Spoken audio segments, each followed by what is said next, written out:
શક્તિ વાવાઝોડાને લઈ ગીર સોમનાથ પ્રશાસન એલર્ટ છે। ગીર સોમનાથમાં તમામ અધિકારીઓની રજા રદ કરવામાં આવી।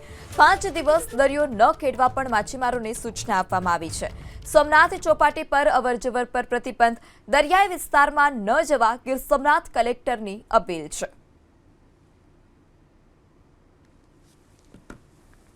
જે શક્તિ વાવાઝોડું છે એ હાલમાં ઓમાન તરફ ફંટાયેલું છે અને એવી શક્યતા છે કે કદાચ આવતીકાલે ત્યાંથી પાછું વળીને ગુજરાત તરફના કાંઠા તરફ આવી શકે છે, પરંતુ એ દરમિયાન એ ઘણું નબળું પડી ગયું હશે અને એની જે વાવાઝોડાની જે દૂરોગામી અસર હોય છે એવી કોઈ અસરો આપણા ગુજરાતના દરિયાકાંઠે આવવાની શક્યતાઓ નહીવત છે।